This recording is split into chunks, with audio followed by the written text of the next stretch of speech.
नमस्कार, अजय चतुर्वेदी। मित्रों, आज हम लगातार दूसरे दिन उसी मुद्दे पर चर्चा करने के लिए आए हैं कि संसद में जिस तरह से बीजेपी सांसद अनुराग ठाकुर ने कांग्रेस के पूर्व अध्यक्ष और नेता प्रतिपक्ष को गाली दी। मैं गाली दी इसलिए कह रहा हूं क्योंकि पूरा सत्ता पक्ष और गोदी मीडिया भी, यहाँ मैं गोदी मीडिया कह रहा हूँ, गोदी मीडिया भी एक नैरेटिव बनाने की कोशिश कर रही है कि जाति तो राहुल गांधी भी पूछते हैं, जात की जनगणना होगी तो भी जो भी जनगणना का कर्मचारी जाएगा तो वो जात जरूर पूछेगा। इसलिए जात पूछने पर राहुल गांधी या विपक्ष भड़का हो, ऐसा नहीं है। संसद के भीतर अगर आप सुनेंगे, मैं उनकी आवाज़ भी आपको सुनाऊंगा, बताऊंगा। उन्होंने अपना पक्ष रखते हुए कहा कि जिनकी जाति का पता नहीं है वो गणना के चक्कर में पड़े। माननीय सभापति जी, जिसकी जात का पता नहीं वो गणना की बात करता है। स्पीकर सर, जो भी इस देश में दलितों की, आदिवासियों की, पिछड़ों की बात उठाता है, जो भी उनके लिए लड़ता है, उसको गाली खाना ही पड़ता है। और मैं ये सब गालियां खुशी से खाऊंगा, क्योंकि महाभारत की बात हुई तो महाभारत में अर्जुन को सिर्फ मच्छी की आंख दिख रही थी, उसी प्रकार मुझे सिर्फ मच्छी की आंख दिख रही है। जाति जनगणना हम करा के दिखाएंगे, खत्म। आपको जितनी गाली देनी है आप दीजिए, हम खुशी से लेंगे। निहायत घातक है इस तरह का संसदीय व्यवहार हमारे लोकतंत्र के लिए। पहली घटना है नहीं ये निहायत ही घातक है हमारे संसदीय लोकतंत्र के लिए। और क्योंकि उसमें ये पहली घटना नहीं है, इससे पहले भी बिदुड़ी साहब ने भरपूर गालियां निकाली थी। दानिशली अभी पिछली संसद में, जी 17वीं लोकसभा में, और बहुत ही अभद्र गालियां निकाली थी। हाँ, उन्होंने तो कमलन, और उसके बाद वो पुरस्कृत भी हुए थे, पार्टी में उनको अतिरिक्त जिम्मेदारियां मिली थी जी। तो कहीं न कहीं ऐसी घटनाओं को आज का जो सत्ता नेतृत्व है वो प्रोटेक्ट करता है और बढ़ावा देता है जी। इसका सबसे बड़ा उदाहरण ये है कि जब अनुराग ठाकुर ने अपनी बात ये कही, जो आपने उनको भी कोट किया कि जिसकी जात का पता नहीं वो गणना की बात करता, तो ये सीधी सीधी गाली थी जी। क्योंकि इस तरह की गाली जमींदारी के दौर में, सामंती दौर में दी जाती रही है। उस परंपरा की ये गाली है, अरे हमारे उसको इसकी तो जात का पता नहीं जी। ये नैरेटिव जो उसके विपरीत बना या बनाने की कोशिश हो रही है, आप कह सकते हैं जी। तो इसमें महारत हासिल है भारतीय जनता पार्टी और उसके नेतृत्व को भी और उसकी मीडिया IT सेल को भी जी। और थोड़ा सा इसको अवसर मिल गया माननीय अखिलेश यादव जी के वक्तव्य से। अखिलेश यादव जी बोले, इसके बाद तो उसके दो पक्ष हैं। एक तो उन्होंने राहुल गांधी से ज़्यादा आक्रामक तेवर में प्रतिवाद किया जी अनुराग ठाकुर का, हाँ, और कांग्रेस के साथ, राहुल गांधी के साथ अपनी सॉलिडरिटी जी एक बार फिर से उन्होंने मुखर स्वर में व्यक्त की। लेकिन कहना ये था कि आप जात के नाम पे गाली नहीं दे सकते। हाँ। वो बार बार उन्होंने कहा ये कि आप जात कैसे पूछ सकते हैं। इसको बड़ी चालाकी से भाजपा के लोगों ने पकड़ लिया जी। क्यों, तो जात पूछ रहे थे। लेकिन जैसा आपने कहा कि फैक्ट ये है कि वो जात नहीं पूछ रहे थे, उन्होंने कहा कि जिसकी जात का पता नहीं वो जी। घराना की बात कर। हालांकि यहाँ मैं एक चीज़ कहना चाहूँगा कि अखिलेश यादव ने जो बात वहाँ कही संसद के भीतर, उन्होंने जो बात कही कि आप जात नहीं पूछ सकते हैं, इसके पीछे उनकी सोच के पीछे अगर आप जाएंगे, उनके बैकग्राउंड में जाएंगे, तो वो जो उन्होंने कल क्लियर भी किया संसद के बाहर मीडिया से बातचीत करते हुए, अखिलेश जी ने क्लियर किया कि ये किस दिशा में हम लेकर के जा रहे हैं। वो जो उनको चोट लगी थी जब वो मुख्यमंत्री आवास से बाहर निकले तो उसको गंगा जल से धोया गया। उसके बाद अभी वो अभी कहीं चुनाव जाते हैं, चुनाव में मंदिर में जाते हैं तो वो मंदिर धोया धोया जाता है। आपको याद होगा कि राहुल गांधी जब न्याय यात्रा लेकर के बनारस पहुंचे थे और गदोलिया चौराहे पर उन्होंने गाड़ी में से ही जनता को संबोधित किया था, तो राहुल गांधी के जाने के बाद भी गदोलिया बीजेपी चौराहा और हिंदू माइंडेड लोगों ने मिलकर के गदोलिया चौराहे को गंगा जल से धोया था। ये अखिलेश यादव के पीछे जो उन्होंने कहा उसके पीछे सोच हम लोगों को ये लगी कि ये जो अंदर बैठा हुआ था वो निकल करके सामने आया। नहीं, वो तो भाव उनका स्पष्ट है जी। वो प्रतिवादात्मक भाव था। हाँ। उसमें कोई दो मत नहीं, लेकिन हमने कहा कि तो चालाक लोग जी।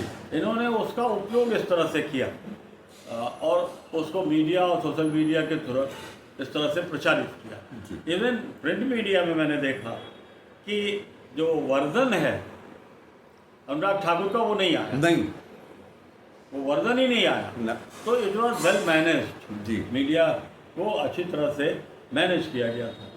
केवल जो बैकग्राउंड आपने बताया कि अखिलेश जी के पीछे इस तरह की पृष्ठभूमि में वो छोड़ था, तो वो फूटा, केवल उतना ही नहीं था। अभी कांवड़ यात्रा में लेकर हाँ। के जब दुकानदारों को नाम लिखने के कंपल्सन के आदेश थोपे गए, जिसको सुप्रीम कोर्ट ने स्टे किया, जी। जो फंडामेंटल राइट के खिलाफ था, हाँ।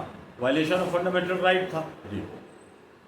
आप समानता के जो अधिकार, मूल अधिकारों के कालम में है, उसमें आप किसी भी रूप में छुआछूत को प्रश्रय नहीं दे सकते। बिल्कुल। और ये विशुद्ध छुआछूत से जुड़ा हुआ मसला था। हाँ। क्योंकि वहाँ के जो आईजी हैं पश्चिमी उत्तर प्रदेश जी। में जिन रास्तों से, उन आईजी महोदय का वीडियो पूरा वायरल रहा। उनकी प्रेस से जो उन्होंने बातचीत की थी, तो उन्होंने साफ कहा था उस ऑर्डर की पृष्ठभूमि, सुप्रीम कोर्ट के ऑर्डर के पहले उन्होंने साफ कहा था कि पिछले साल कुछ कांवड़ियों ने एक ढाबे में भोजन कर लिया था और बाद में पता चला कि वो ढाबा तो मुसलमान का है, जी। इसलिए ऐसे आदेश जारी करना आवश्यक हो गया और वो जारी हुआ है और उसको कड़ाई से लागू कराया जाए। जी जी जी। ये सीधा सीधा छुआछूत का मामला है और राज्य के द्वारा छुआछूत की भावना को प्रश्रय देने का मामला है, अपना नाम बताने का नहीं। जी। जैसे यहाँ केवल जाति बताने का मामला नहीं है, तो वो भी केवल नाम बताने का मामला नहीं है। जी। वो बिल्कुल छुआछूत से जुड़ा, लेकिन उस बात को घुमा दिया गया, हाँ।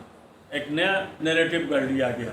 तो ये बड़ी चालाकी से प्रचार तंत्र पे चूँकि ग्रिप है तो उसका उपयोग कर लेते हैं। मीडिया पे भरपूर ग्रिप है तो मीडिया का रुख भी मोड़ लेते हैं।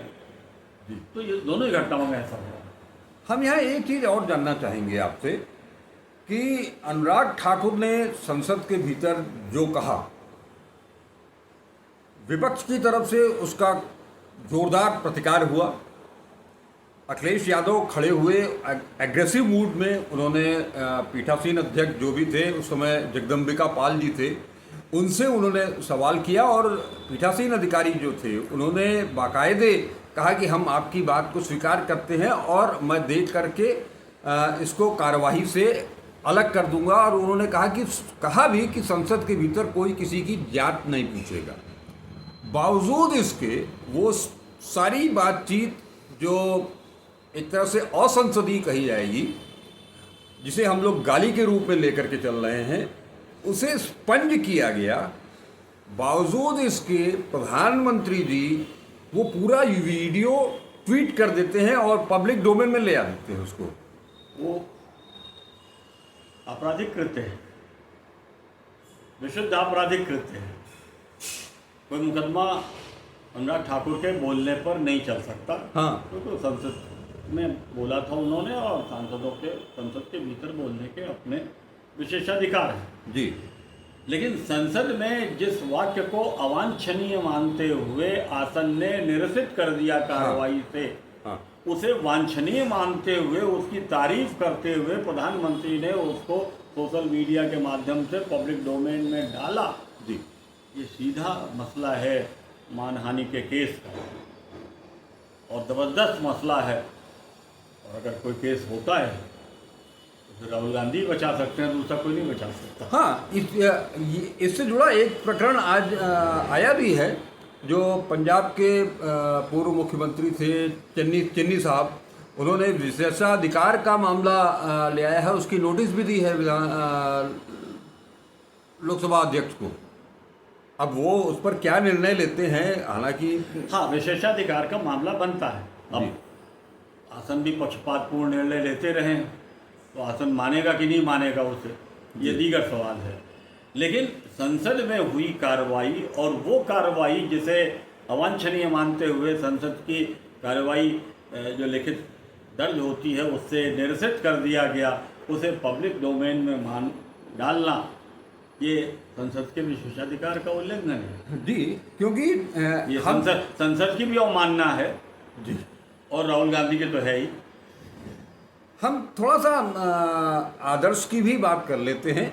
इसके पहले अगर जाएं तो बीजेपी की सरकार में अटल जी जब प्रधानमंत्री थे तो उन्होंने भी एक पब्लिक मीटिंग में ऐसा कुछ कहा था मुस्लिम समुदाय को लेकर के, जिस पर कि विशेषाधिकार की नोटिस दी गई थी।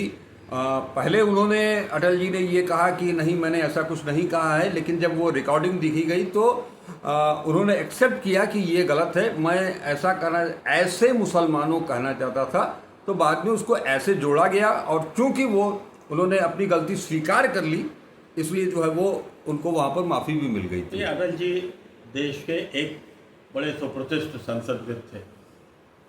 मैं संसदीय राजनीति के, भारतीय संसदीय राजनीति में संसदज्ञता के दो आइकॉन्स मानता हूँ। सत्ता पक्ष से पंडित जवाहरलाल नेहरू को जी, और विपक्ष से अटल बिहारी वाजपेयी। तो उन लोगों में जो डेमोक्रेटिक टेम्पर था, जो पार्लियामेंट्री टेम्पर था, पार्लियामेंट्री डिबेट्स की मर्यादा को लेकर के जो कमिटमेंट था, वो आज उसका बहुत पराभव हो चुका है। पहले भी जबान फिसलती रही है लोगों की, और लेकिन सेकंड भर नहीं लगता था कि नहीं आप समझा दीजिए कि यह गलत है, तो अगला खेद व्यक्त कर लेता था, उस पर बात समाप्त हो जाती थी। लेकिन आज इस मामले में बेहद पराभव देखने को मिलता है, और बल्कि यूँ कहा जाए कि इस तरह की चीज़ों को प्रोत्साहित किया जाता है। हाँ। जैसे अभी विदुड़ी जी की बात हो रही थी, हाँ, कि उनको राजस्थान में विशेष प्रभार दे दिया गया, प्रभारी बना दिया गया, कुछ जिलों का उनको प्रभारी संगठन में दायित्व दिया गया तत्काल ही। जी। तो मतलब कोई पनिशमेंट देने की जगह ऐसा लगा कि कुछ पुरस्कार दिया जा रहा है। हाँ। और ऐसा नहीं है, बहुत कैलकुलेटेड गेम ये अनुराग ठाकुर का भी लगता है जी। वो सब ये बहुत कैलकुलेटेड गेम है उनका। उनका मंत्री पद छीना जा चुका है जी, और उसकी वेदना वो लगातार जी रहे थे। जी जी। और वो जानते थे कि पुरस्कृत होने का ये तरीका बेहतर है, इसलिए मेरी एक धारणा ये भी है कि उन्होंने जानबूझ करके ऐसा किया, और वो तीर सही निशाने पे लगा। वो इसी बात से प्रूव होता है कि उसे प्रधानमंत्री जी ने अगले दिन ट्वीट कर दिया उनका भाषण। जी। तो आने वाले दिनों में उनकी शपथ हो जाए तो कोई अजूबा नहीं होगा। असल में प्रधानमंत्री जी ने जो ट्वीट किया, और जिस तरह से उन्होंने अपना यंग कलीग के रूप में उनको प्रदर्शित किया, उसकी वाहवाही जो की है, अगर आप थोड़ा पीछे जाएं, बिहार में जा कर के विधानसभा चुनाव, शायद विधानसभा चुनाव के दौरान जब प्रधानमंत्री वहाँ जाते हैं और नीतीश कुमार को लक्ष्य करके बहुत सारी चीज़ों को लेकर के वो आते हैं, लोकतंत्र को लेकर के आते हैं, तो वहाँ भी प्रधानमंत्री जी बोलते हैं कि इनका तो डीएनए ही गड़बड़ है। तो डीएनए गड़बड़ है या इनकी जात का पता एक नहीं ही है, बात है। सिमिलर चीजें हैं। ऐसी बात है। तो उनको भी लगा होगा कि जो चीज हम कह रहे हैं, कहना चाह रहे हैं, वही चीज अनुराग ठाकुर ने कहा, इसलिए उसको तत्काल। शब्द अलग है, भाव हाँ, तो एक ही है। और थोड़ा इंग्लिश हिंदी ट्रांसलेशन है और कुछ तो खास शब्द है अलग है, भाव एक ही है जी। और दोनों गाली ही है। दोनों गाली ही है। दोनों ही गाली है। बावजूद इसके नैरेटिव अलग दिशा में ले जा रहे हैं। खैर, हम एक चीज जानना चाहते हैं। प्रधानमंत्री को बहुत सारे मामलों में परे कर दिया गया है चुनाव आचार संहिता से। हाँ, ऐसे नियमों में बदलाव हो गए। बहुत सारी चीज़ें दूसरों पे लागू होती हैं, प्रधानमंत्री पर नहीं लागू होंगे, एक्शन नहीं होता। इसमें भी अगर कोई मानहानि का मुकदमा भी करना चाहे तो कि सर, मैं पूरी प्रक्रिया का मुझे संज्ञान नहीं, कानूनी प्रक्रियाओं का, मैं राजनीति का विद्यार्थी हूँ, लेकिन शायद कठिन होगा अनुमति लेके मुकदमा कायम करना। हाँ, उसकी प्रक्रियाएं फॉलो की जा सकती हैं, लेकिन उसकी स्वीकृति होगी कि नहीं होगी ये नहीं कहा जा सकता। तो प्रधानमंत्री तो बहुत सारे मामलों में रूल ऑफ लॉ से ऊपर हो गए हैं। अब वो असल में वो तो नॉन बायोलॉजिकल हैं, परमात्मा से। वो एक अलग चीज़ है, लेकिन विधि की समता या रूल ऑफ लॉ जिसको कहते हैं, विधि का शासन, उसके 3 मायने होते हैं कि विधियाँ सब पर एक बराबर लागू होंगी और विधियों के सामने सभी लोग एक बराबर होंगे और विधियों का सबको एक समान संरक्षण प्राप्त होगा। रूल ऑफ लॉ के ये 3 मायने होते हैं। जी जी। लेकिन कुछ संवैधानिक पदों को इससे ऊपर पहुंचा दिया गया है, जिनके ऊपर बड़े आरोप भी हों तो मुकदमा चलाना तो आसान बात है नहीं। एक चीज इससे जुड़ा हुआ जो जोड़ करके नैरेटिव पेश भी किया जा रहा है, उससे भी जुड़ा हम एक सवाल आपसे करना चाहेंगे कि राहुल गांधी जिस जाति जनगणना की बात कर रहे हैं, उस जाति जनगणना में अगर होता है तो उससे क्या नुकसान होगा? ये डिबेट कर लो ना इसमें। आरक्षण की डिबेट क्लासरूम में हम लोग पढ़ाते रहे हैं। जी। चैप्टर होता था और जो चैप्टर पढ़ाया जाता था उसमें उसके पक्ष के तर्क और उसकी आलोचना दोनों पढ़ाना पड़ता था। तो आरक्षण के पक्ष में क्या क्या तर्क हैं, तो वो मैं पढ़ाता था तो बच्चों को लगता था कि ये तो यही पक्ष सही है। फिर आरक्षण के खिलाफ जो तर्क हो सकते हैं वो पढ़ाने पे उनको लगता था ये सही है। तो लोकतंत्र में मतमतांतर नीतियों पे, कार्यक्रमों पे हो सकते हैं। रोज तो मांग हो रही है, एक्सेप्ट कर लो, एक बहस कर लो जाति जनगणना पे संसद में। अभी नोटिस आज भी दी गई है जाति जनगणना पे डिबेट के लिए, तो एक डिबेट उसकी अलग से करा लो, नहीं हम हर्ज है। नहीं हम लेकिन सवाल यह है कि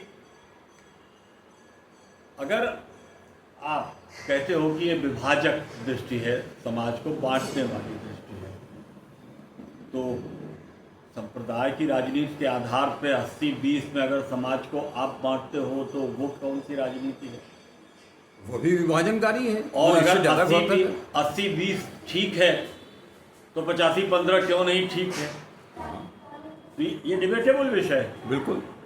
और आरक्षण पर सारी डिबेट के बावजूद भारतीय जनता पार्टी खुल के नहीं कह सकती कि वो उसके खिलाफ है।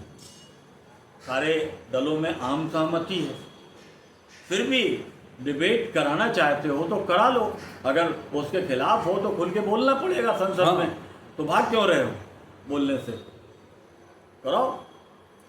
उसके गुणदोष पे दोनों तरफ से बहस होगी, विचार होगा, एक विचार मंथन होगा, उसमें नवनीत निकलेगा। जी नहीं, हम इसलिए जानना चाह रहे थे कि एक कॉमन मैन के रूप में अगर इसको देखा जाए तो जनगणना तो इसीलिए होती है ना कि पर्सन टू पर्सन ये पहले जाकर के पता लगे कि किस इस देश में रहने वालों की स्थिति क्या है, वो चाहे शैक्षिक हो, चाहे आर्थिक हो या सामाजिक हो, वो सारी चीज़ें ले करके और उसके अनुसार देशवासियों के विकास के लिए, उनके उन्नयन के लिए एक योजना बनाई जाती है। जनगणना के पीछे तो मकसद यही विशेष होता है। अवसर के सिद्धांत, जी। जो पिछड़े हैं उनको संरक्षण के विशेष अवसर का सिद्धांत से आप कह सकते हैं। जी, तो उसके पीछे तो सोच यही है।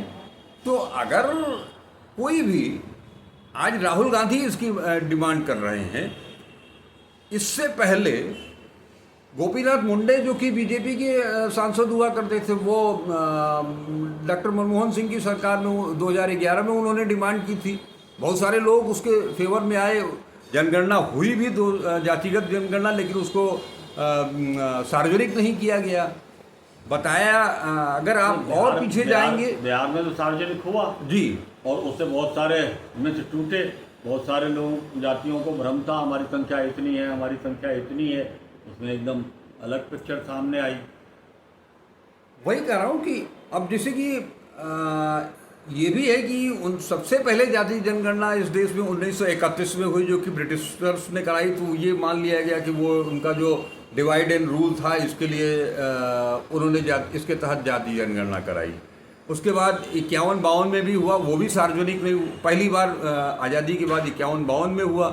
फिर 2011 वाला जो मामला था उसको सार्वजनिक नहीं किया गया। इस बीच में बिहार में आपकी सहयोगी पार्टी है, वो जाति जनगणना कराती है।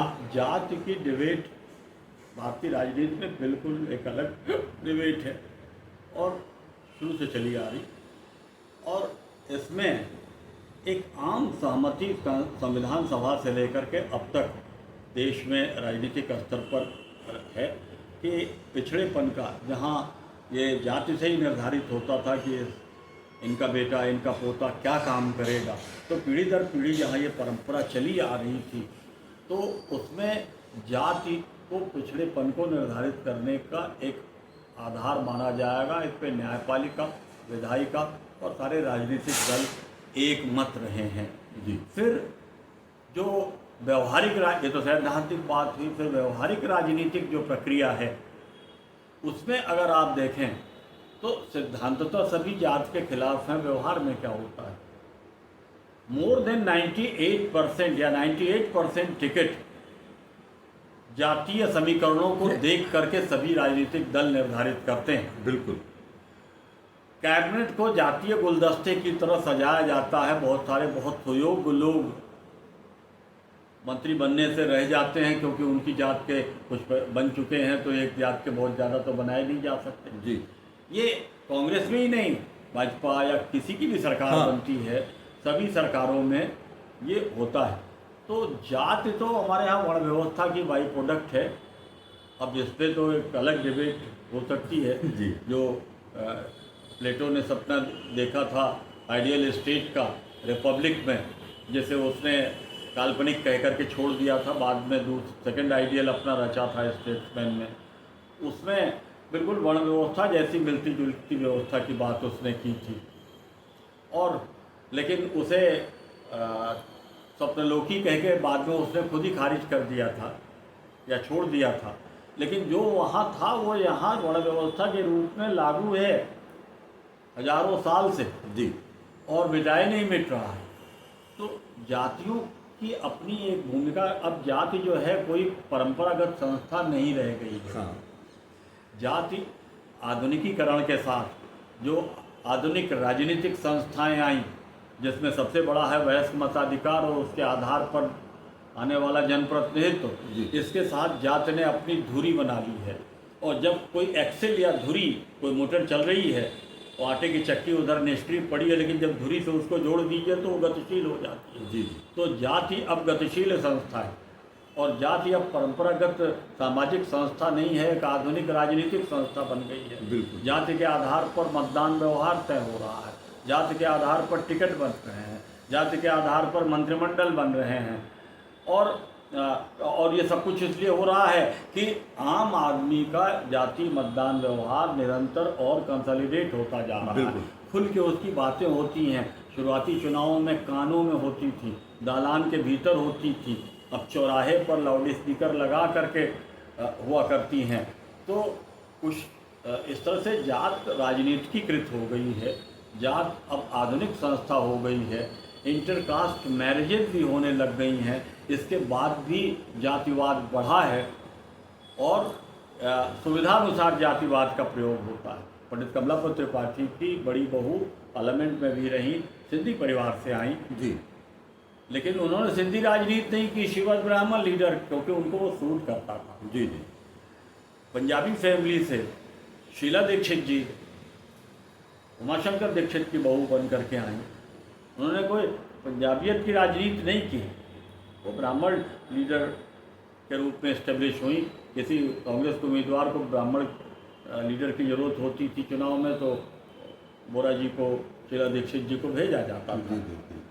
लेकिन मीरा कुमार जी ने पूर्वी फैमिली में विवाह करने के बावजूद शेड्यूल कास्ट पॉलिटिक्स की, ओबीसी की पॉलिटिक्स नहीं की, जी जी क्योंकि उनको वो सूट करता था। हाँ और इन जातीय समीकरणों में न कोई स्थायी दोस्त है न कोई स्थायी दुश्मन है।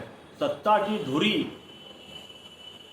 कैसे स्थापित हो जाए इसके जोड़ घटाने पे चलता है। मायावती कांग्रेस से भी समझौता कर चुकी हैं, सपा से भी कई बार कर चुकी हैं, भाजपा से भी कई बार कर चुकी हैं।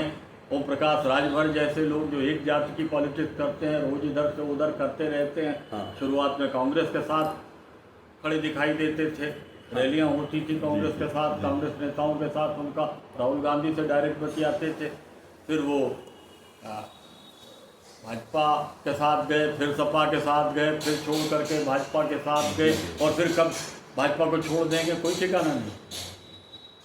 नहीं, इसमें एक चीज़ और भी लगती है हमको जो देखने को, जैसे कि चुनाव के दौरान जो चीज़ें सामने आई, बीजेपी कांग्रेस ने बार बार जो संविधान का जो मुद्दा उठा था उसमें यही कहा गया कि ये संविधान को हटाना चाहते हैं क्योंकि ये संविधान की जगह मनुस्मृति को ही संविधान के रूप में ले आना चाहते हैं। ये संविधान और लोकतंत्र दोनों की बात हुई जी। और ये बात पहली बार नहीं, 2014 से लगातार हाँ अपोजिशन ये बात करता रहा है। मुद्दा इसी बार क्यों बना, इससे पहले चुनाव में क्यों नहीं बना? अपोजिशन इससे पहले भी ये बातें करता था, निर्विवाद रूप से हाँ। ये बातें करता था, इस पर कोई मतभेद नहीं हो सकता कि नहीं करता था। इस बार ये मुद्दा चल गया क्योंकि ये अवसर खुद भारतीय जनता पार्टी ने दिया। हाँ जैसे मैंने आपसे कहा ना कि वो अखिलेश जी के प्रतिवाद में वो एक चीज़ पकड़ ली उन्होंने, भी आप पूछ रहे थे, हाँ। उसको यूज कर लिया। तो अपोजिशन ने, इन्होंने मौका दिया, अपोजिशन ने उसको यूज कर लिया और बात चल पड़ी जी। इन्होंने एक जैसे एरोगेंट नारे कभी कभी उनका दांव उल्टा पड़ता है। हाँ हाँ जैसे अटल जी के समय कोई जर्नलिस्ट, परिणाम आने लग गए थे कि सरकार बदल रही है, तब भी अच्छे लोग, मुझे याद है, नाम नहीं लूँगा, 10 बजे दिन में उन्होंने कहा कुछ भी कहिए, सरकार तो पंडित जी बनाए गए। कोई मानने को नहीं तैयार था, जर्नलिस्ट तो कोई मानने को तैयार ही नहीं था कि अटल जी की सरकार चली जाएगी। फील गुड और शाइनिंग इंडिया। तो ये फील गुड का जो नारा था, it was a arrogant slogan. वो ठीक ठाक खाता पीता भी हो, लेकिन उसको आप फील गुड कहिए तो उसको लगेगा आप व्यंग बोल रहे हैं। हाँ बड़ी सीधी बात है, वो भाया नहीं नारा लोगों को। इसी तरह से इस बार जो 400 पार का नारा था उसमें अहंकार की बू आई। हाँ, और उसके बाद फिर इनके लोगों ने बोलना शुरू कर दिया। नहीं, हर बड़े नेता का बयान दर्ज हो जाता है तो वो तो बताया जा सकता है, लेकिन हर कार्यकर्ता बोल रहा था। हाँ बड़े नेताओं में सबसे पहले अनंत हेगड़े बोले जी।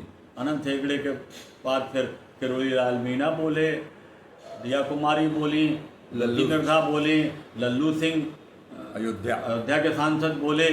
इन सब लोगों ने कहा कि 400 पार इसलिए चाहिए कि संविधान बदल देना है। हाँ। तो संविधान संशोधन के लिए 400 पार की जरूरत तो है नहीं। तो लोगों का ये तो लगा ये कुछ खास बात है, 400 पार लोकसभा में हो जाएगा, राज्यसभा और लोकसभा मिला करके समूल संविधानों में बदल देंगे ये लोग, पूरा संविधान ही बदल देंगे। ये धारणा बनी इस एरोगेंसी का, जो एरोगेंट स्लोगन था उसका बाई प्रोडक्ट ये नैरेटिव बना, जो इस चुनाव में बहुत प्रभावशाली साबित हुआ। खास करके उत्तर प्रदेश में तो जनमत पे बड़ा गहरा असर उसका हुआ। जो मैंने ऐसे लोग भी मिले, दलित तबकों में मिले, जो खुद पढ़े लिखे नहीं हैं, वो बच्चे पढ़ रहे होंगे उनके, लेकिन वो तो अरे ये सब बदल देंगे, जी जी जी ये सब खत्म कर देंगे। हमने पूछा भाई क्या खत्म कर देंगे? अरे सब आरक्षण सब खत्म कर देंगे, संविधान में बदल देंगे। जी। तो ये वॉइस जमीन तक पहुंच गई, अपोजिशन के चलते नहीं पहुंची। इसके पीछे जिम्मेदार सत्ता पक्ष खुद ही है। अच्छा सर, हम लोग खुद प्रधानमंत्री ने इंदौर के भाषण में हाँ। कुछ इस तरह की बातें कही। प्रधानमंत्री के भाषण से भी ये वॉइस आई 400 पार को डिफाइन करने में।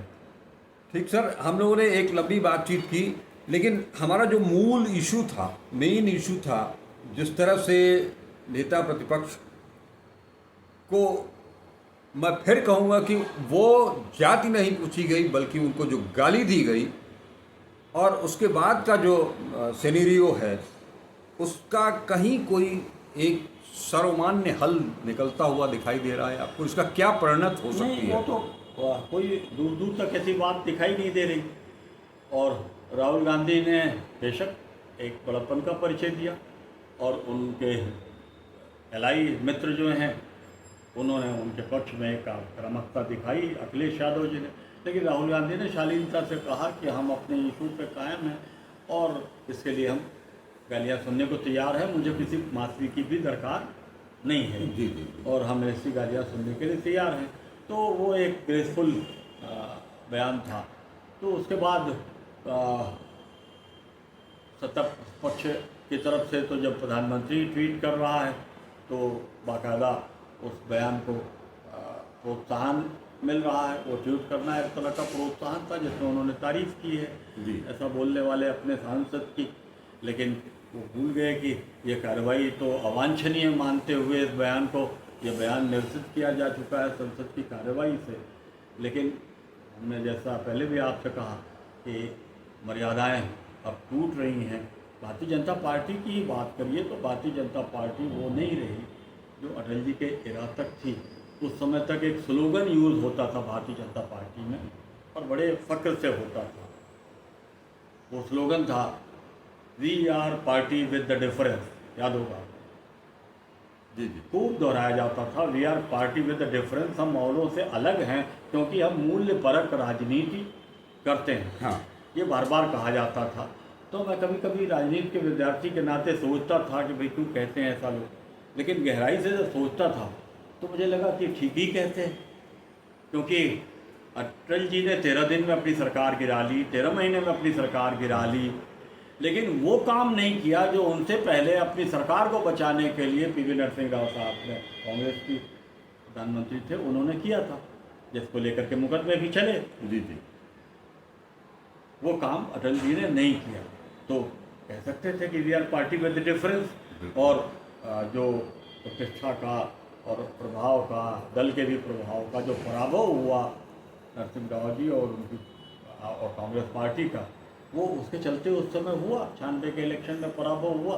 काश नरसिंह राव भी सरकार चलाने के चक्कर में पड़ने की जगह मिड टर्म पोल में चले जाते, संसद भंग करा देते और कहते कि आपने हमें खंडित जनादेश दिया है और लोग तंग कर रहे हैं, ठीक से सरकार तो सरकार ने काम बहुत अच्छे किए थे। लिबरलाइजेशन की शुरुआत वहीं से हुई और सॉलिड लगता था कि काम हो रहा है उस दौर में। तो जनता के बीच चले जाते, शायद 2009 वाली स्थिति होती, जीत करके लौट आते, लेकिन ऐसा नहीं किया उन्होंने, तो उससे पराभव हुआ। तो वो we are party with the difference जो स्लोगन था आज तो खो गया, आज तो कहीं दिखाई नहीं दे रहा है, बिल्कुल। आज सुना नहीं जाता है। और आज अगर वो स्लोगन यूज़ हो तो बच्चा भी हंस देगा। हाँ। क्योंकि आज तो स्थिति यह है कि चुनाव कोई जीते सरकार हम ही बनाएंगे। हाँ हाँ, बहुत बहुत धन्यवाद सर। अभी हम लोग राहुल गांधी की बात कर रहे थे और राहुल गांधी का जो सोच है वो एक अलग व्यक्तित्व के रूप में जिस ढंग से अपने आप को उन्होंने पेश किया, कि अभी जिस तरह से वो सुल्तानपुर से लौटते हुए जो जा कर के वो एक गरीब मोची के यहाँ बैठ कर के उसकी पीड़ा को जानना चाहते हैं, उसको उसकी ज़रूरत की चीज़ें, मशीन भी पहुँचवा दिया उन्होंने। इसके पहले भी वो बढ़ई के यहाँ भी गए, किसान के यहाँ भी गए, लोको पायलट के यहाँ भी गए, राजगीर मिस्त्री के यहाँ भी गए। और जो भी इस देश में हादसे हो रहे हैं, कहीं भी कोई भी छोटी सी चीज़ भी कहीं कुछ हो रही है तो वहाँ तत्काल राहुल गांधी का मौके पर पहुँचना, मणिपुर जैसे राज्य में 3 बार पहुँचना, आज भी वायनाड गए और आज की तारीख में जब वो भूस्खलन की सूचना आई जिसमें कि 200 लोगों से ज़्यादा मारे गए, तो राहुल और प्रियंका दोनों वहाँ पहुँचे और जाकर के उस पानी के बीच से हो करके जाकर के और उस जो जहाँ लोग जाने से बचना चाह रहे हैं, अपनी जान जोखिम में डाल करके वहाँ भी जा रहे हैं। तो ऐसे में मैं ये कहूँगा कि राहुल गांधी ने जो रास्ता अख्तियार किया है और उनकी जो 5 जो डिमांड हैं, जो उनकी 5 पॉइंट्स पर जो उन्होंने चुनाव लड़े और वो उस पर बराबर डटे हुए हैं, निश्चित तौर पर देश के लिए, देश के एक आम आदमी के लिए जो सत्ता पक्ष का बराबर ये आम आदमी यानी कि अंतिम व्यक्ति तक को भी न्याय मिलना चाहिए, उसी न्याय की खातिर वो जाति जनगणना को भी लेकर के चल रहे हैं और उसी न्याय के लिए वो महिला हो, युवा हो, छात्र हो, इन सब को लेकर के, चाहे वो किसान हो, मजदूर हो, आम आदमी की लड़ाई लड़ने की जो कोशिश है राहुल गांधी की और पूरे कांग्रेस की, वो शायद इन लोगों को ये लग रहा है कि अगर ये एक तरफ से सब कुछ क्लियर होगा जैसा कि राहुल गांधी चाह रहे हैं, तो वो शायद इनके लिए बहुत घातक हो जाएगा और ये वापस वो एक सकारात्मक रास्ता है राजनीति का, जो रास्ता भारत की राजनीति में गांधी ने शुरू किया और उसके बाद इस तरह के सबसे बड़े राजनीतिक यायावर पंडित जवाहरलाल नेहरू थे, जिन्होंने डिस्कवरी ऑफ इंडिया में उस समय लिखा कि बंगाल को छोड़ के कोई सूबा ऐसा नहीं जिसमें मैं सुदूर गांव गिराव तक बैठा नहीं। और तो ये जो जन तादात्म्य की राजनीति है, ये यही ट्रेडिशन है राष्ट्रीय राजनीति का, राष्ट्रीय आंदोलन का, भारतीय राष्ट्रीय कांग्रेस का भी। तो वो राहुल गांधी का एक सही रास्ता है, सकारात्मक रास्ता।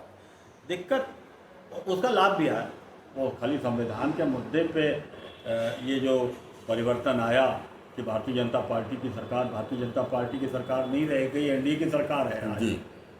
भारतीय जनता पार्टी की तो पार्लियामेंट्री पार्टी की मीटिंग ही नहीं हुई, इसलिए प्राइम मिनिस्टर भी एनडीए के हैं, भाजपा के नहीं हैं। हाँ। तो ये जो बदलाव की स्थिति देश की राजनीति में आई, इसके पीछे भी जो आप राहुल गांधी की इस राजनीतिक कार्यशैली का उल्लेख कर रहे हैं और ख़ास करके उसमें 10,700 से ज़्यादा किलोमीटर की उनकी यात्राएं हैं, इनका भरपूर योगदान है। ये योगदान और मात्रात्मक रूप से बड़ा हो सकता था अगर कांग्रेस का संगठन चुस्त और दुरुस्त होता, जो नहीं है। तो मैं तो मानता हूँ कि राहुल गांधी को अपनी ताकत समानांतर रूप से कांग्रेस के संगठन को पुराने ढंग ढर्रे पर, संगठन भी कांग्रेस का जन आंदोलन में ही बना करता था, वो जन आंदोलन की पार्टी रही है, तो उस संगठन को और चुस्त दुरुस्त करने की भी एक कवायद अगर उन्होंने आने वाले 1-2 साल में कर दी, तो इसके और बड़े परिणाम भारतीय राजनीति के क्षितिज पर एक बड़े बदलाव के रूप में आने वाले वक्त में दिखाई देंगे।